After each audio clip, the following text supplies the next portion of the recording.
dhugaa dubbachuuf Itoophiyaan akka bara kanaa nagaa argattee hin beektu. Keessa turre hin beekna. Waggaa 2, waggaa 3, waggaa 4 waan turre hin beekna. Finfinnee marfamtee. Guyyaa tokko mootummaan dadhabee jira, mootummaan ce'umsaa haa ijaaramu jedhanii hin beekani. Dhageessanii beektu. Amma garuu jedhu guyyaa guyyaadhaan. Dubbichi nuuf miti. Dubbichi nuuf miti. Akka nuti dandeenyu, akka hojjechaa jiru, addunyaan guutuu dubbachaa jira. Oromoota afaan guutee dubbachuu rakkate malee addunyaan guutuu kan wabii ba'aa jira. Waan dhoksaa miti.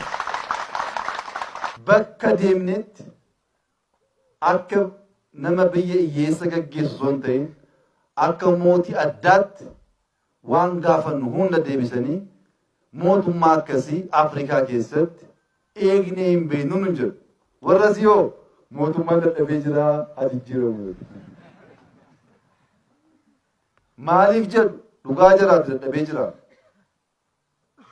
Mootummaan gadi bu'ee uummataan mari'ata. Namoonni gaafa morman mana hidhaa galan hin jedhu. Warra mana hidhaa gashe hin garafu. Qeensan buqqisu. Dhugaadhaan dadhabeera mootummaan kun. Maaliif mootummaa jechuun garafuudha? Mootummaa jechuun dararuudha, hidhuudha, ajjeesuudha, kan barame. Itoophiyaa keessatti namni mootummaa arrabsee salphii bee nagaan galee beeka. Waggaa 40 keessatti beeknaa kan seera akkasii qabna. Ambootti maaf du'aa ture namni. Mootummaa waan mormeef miti. Maaliif? Nuti kaleessa Oromoon waan itti dhaga'ame ba'ee dubbatee arrabsee galuu waan dadhabeef saba kan akka dhabu hin barbaanne. Hin cabsin waan biraa miidhaa biraan fidin malee ba'ee waan itti dhaga'ame dubbatee galuu hin. Kana booddee kan dhufus akka Oromootti dimokiraasummaa maal akka ta'e haa agarsiisuu hin. Eessaafin? Seenaa keenyarra, aadaa keenyarra.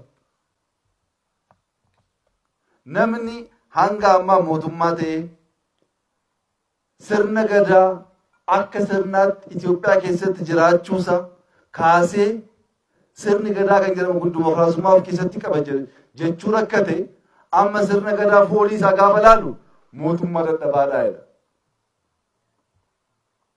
Mootummaa jechuun hiikkaan isaa garaagara waan ta'eef nuti dadhabaa miti garuu mariidhaan amanna. Nuti dadhabaa miti waraana wati itti guddanne kilaashii kan baanne soo daabboof kilaashii qixxee yoo baanne itti guddanne hin beekna.